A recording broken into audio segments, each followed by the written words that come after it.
Hi, this is Eugenia Mitchell, host of At Home with the Mitchells. Thanks for listening to the following podcast on Public House Media.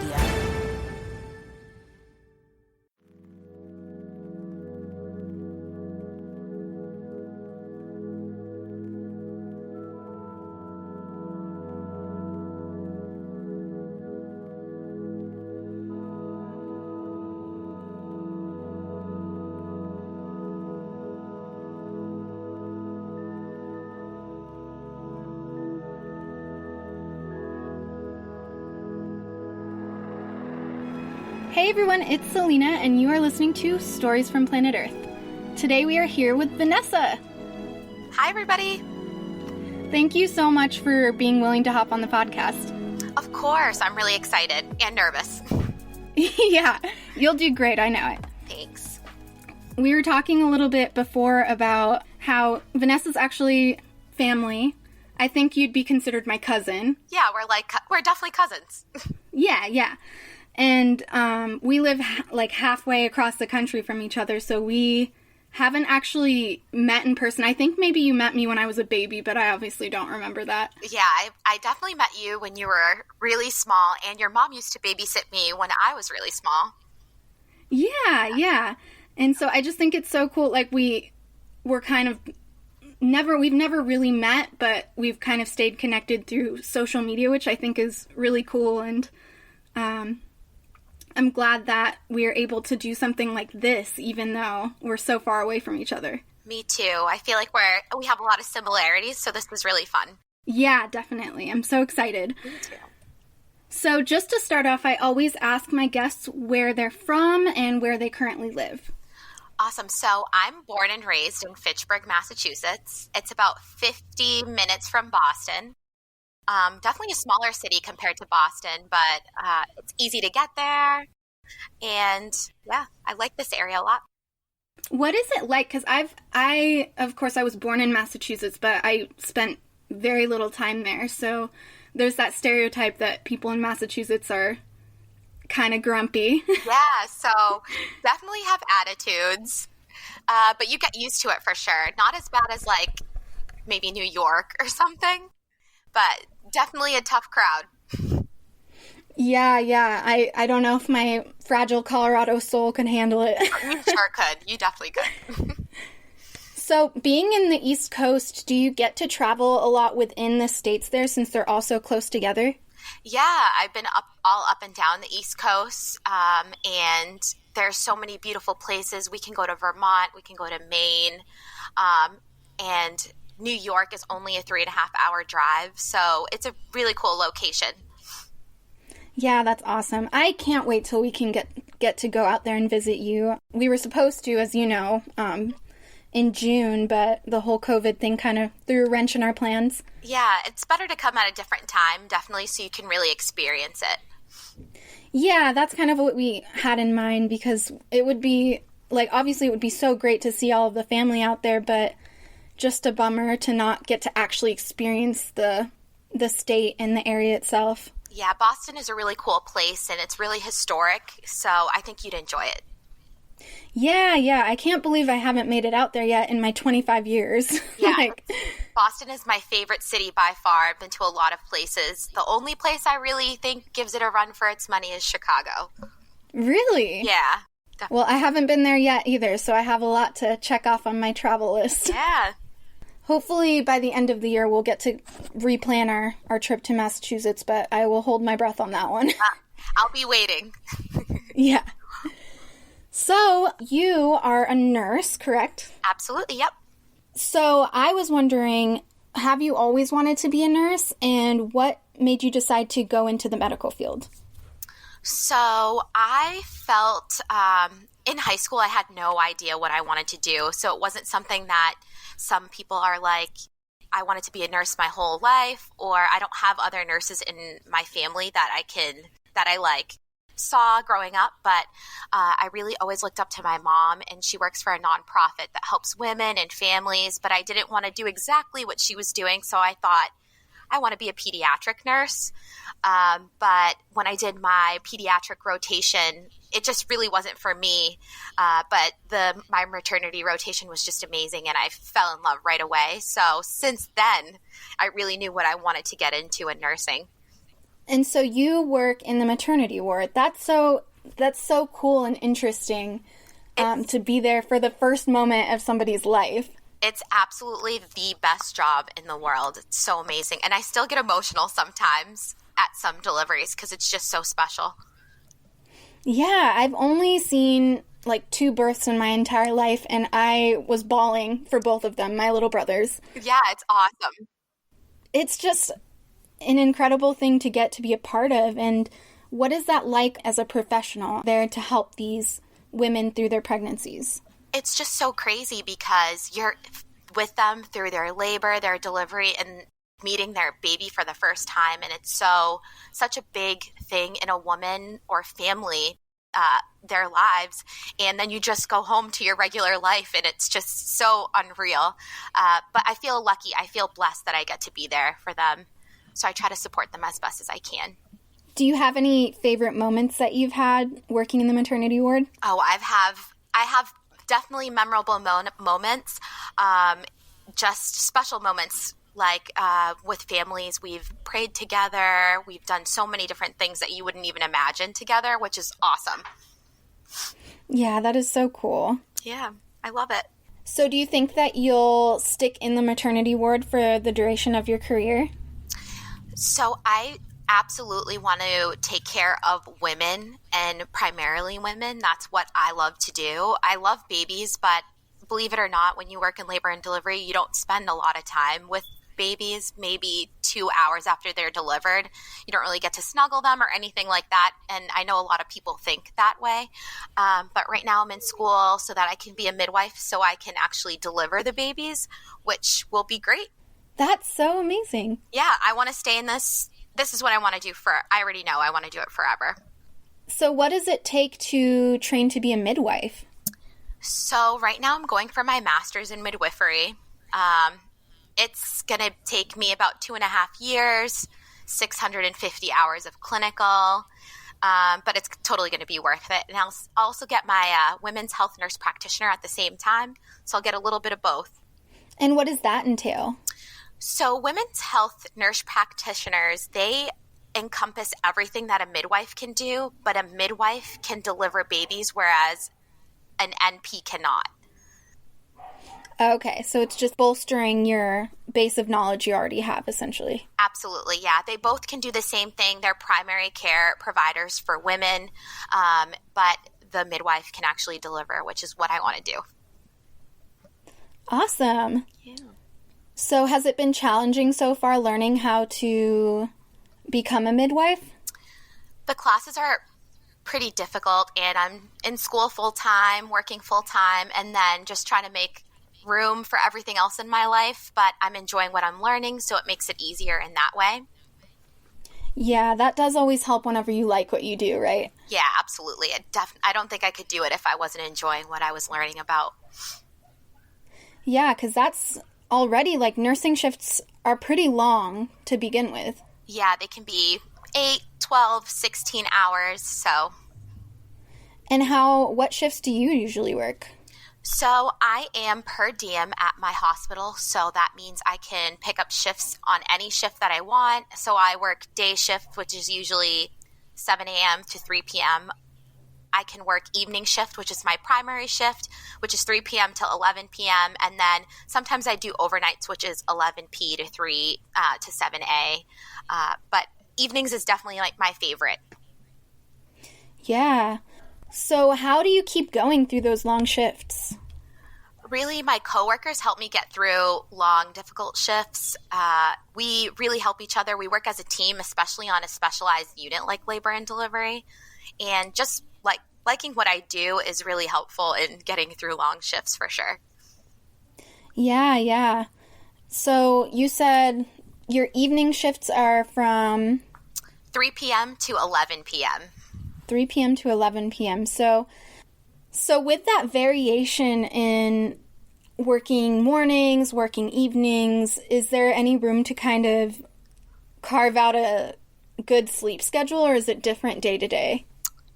I feel like I'm definitely a night person, so I love working 3 to 11, getting home at midnight, staying up till 2 a.m., and then, I still try and manage to get up a little bit earlier, but that time I get home from work is like me time where I can just relax and settle down. So I love that shift.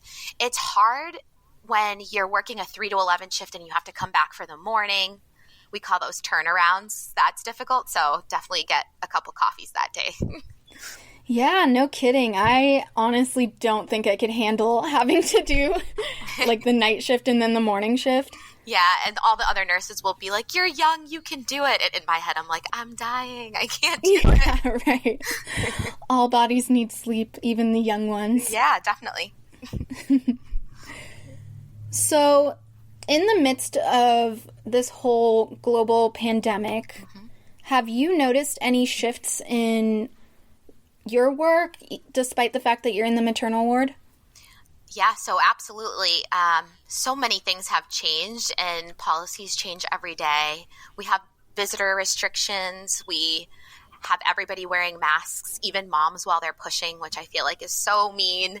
And we have to wear all this equipment during deliveries and you get super hot. But I think the biggest thing, especially for families, is like not being able to have their families come meet their babies. And it's difficult in that sense. And then also wearing that mask all the time. I'm a smiley person and I show a lot of emotion, and I feel like people can't tell that when I'm wearing so many things. Yeah, that makes, I think there's some statistic like 70% of our communication comes from body language and facial expression.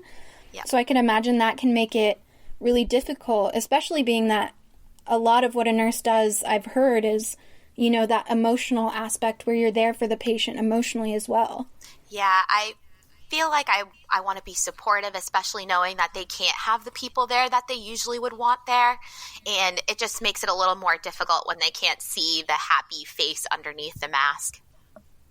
Yeah. Have any of the mothers coming through, how are they holding up with everything? Have you noticed them, has it been hard on them, you think? I feel like it's harder for some moms than others. Some moms are okay and already have come to the realization that this is how it's going to be, whereas others, it's a little bit more difficult not having the support people that they wanted there. But we try to support them in every way that we can. Yeah. I can imagine that would just be such a unique experience to give birth. The circumstances are just so bizarre and wild. I think everybody's feeling that to different degrees. Yeah, and it's but I just couldn't stressful. imagine. I know. For those moms, it's especially stressful, so. Have you noticed any changes for the better in that? Are they allowing more people in, or is it still pretty strict as of right now? So, honestly, the visitor restrictions are hard for some moms, but I have found that patients have more time bonding with their babies.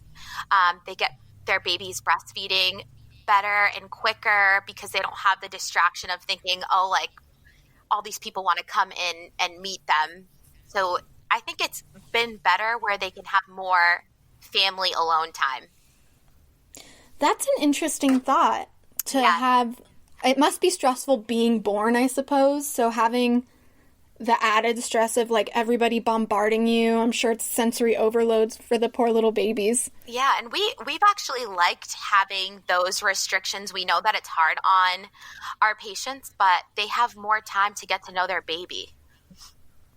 Yeah, that's so interesting. I never even thought of it that way. Yeah. So working with mothers giving birth, has that affected your desire or lack of desire to have children yourself one day? I love that you asked me this because people ask me this all the time. And I would say that 95% of the deliveries that I've been a part of, and I've been a part of many now because I've been in labor and delivery for 3 years, have been beautiful, positive experiences. And it doesn't deter me at all from wanting kids of my own. It definitely, sometimes I'm I think after some shifts, like, I can wait. But it doesn't keep me from wanting to have kids at all. Yeah, that's good to hear because, I mean, from the few experiences I've had, it is just such a insane experience to watch that, to be present for a birth. And it blows my mind because I know people do it all the time. Like, people are born every day, but it's just such a intense and emotional moment. It's crazy. Yeah. And that you get to witness that every day you work. I get to see little miracles born every day, and this is like such a huge moment in people's lives. I just feel so lucky that I get to be there. Yeah, that is really amazing. It's the greatest. So being a nurse is a pretty labor-intensive job. I mean, long shifts and, you're taking care of people in very vulnerable moments. But what do you do to take care of yourself through that? So after,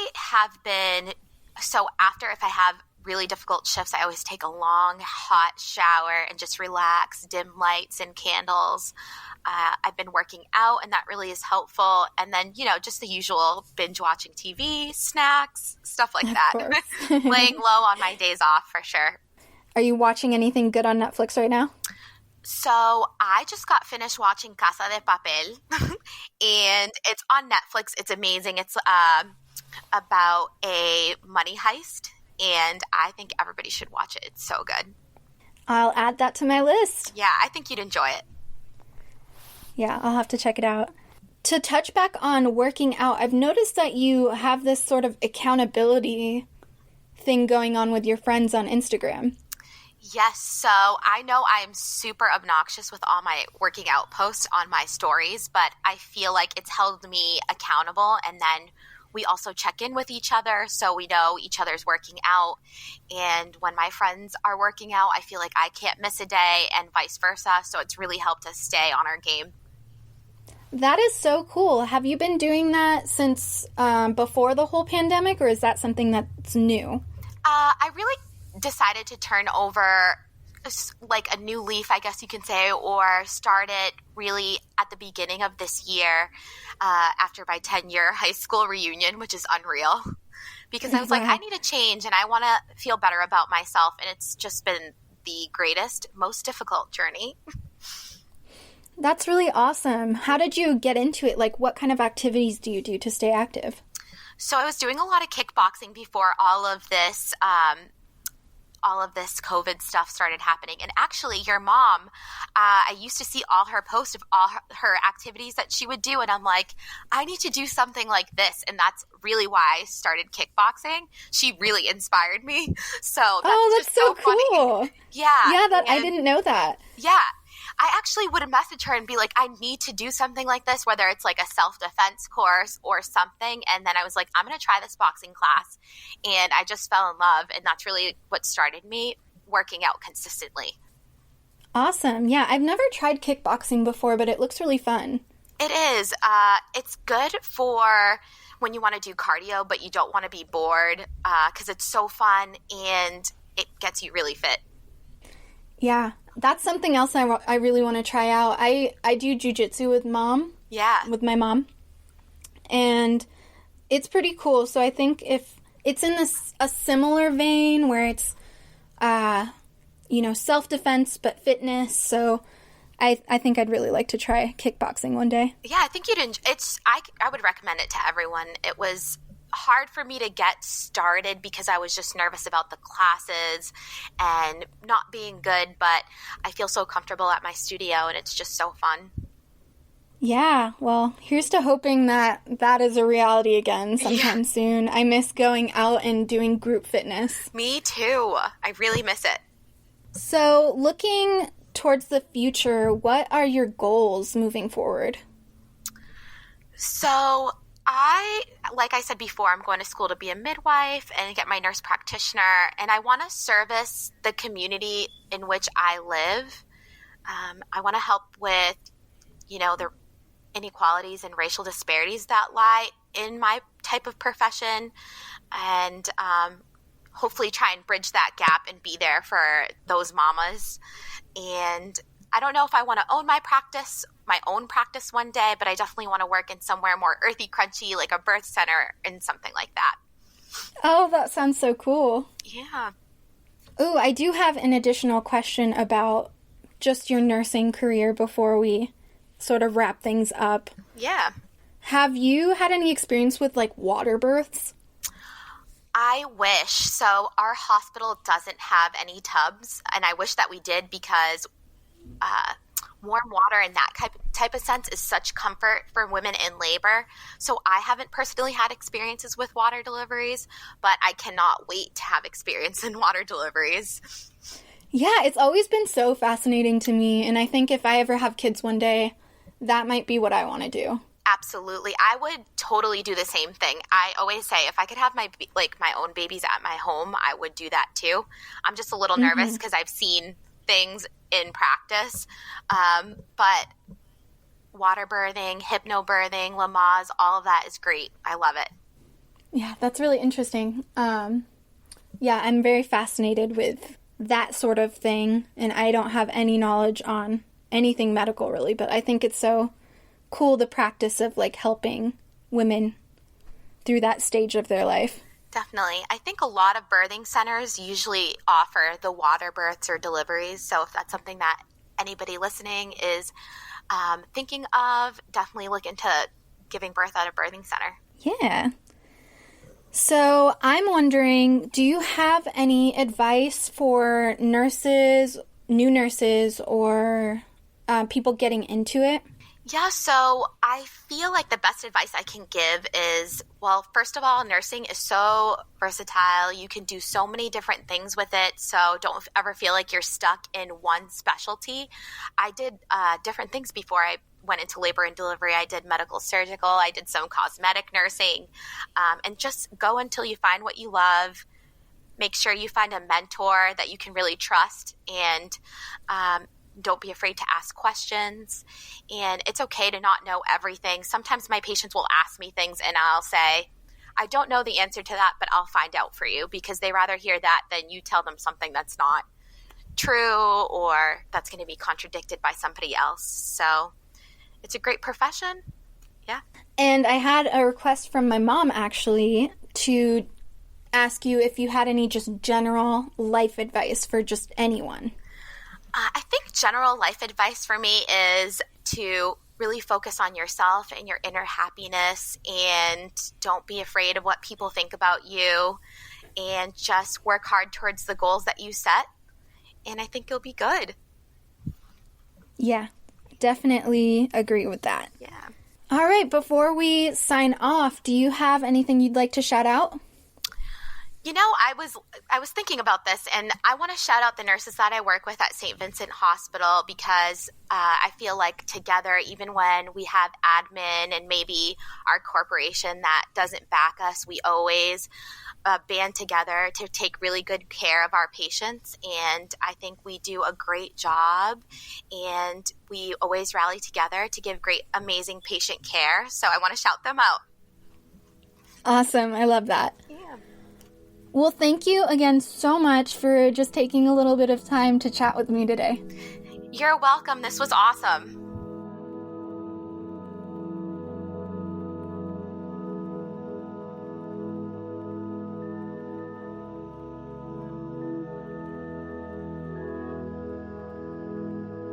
Thank you so much for listening to another episode of Stories from Planet Earth.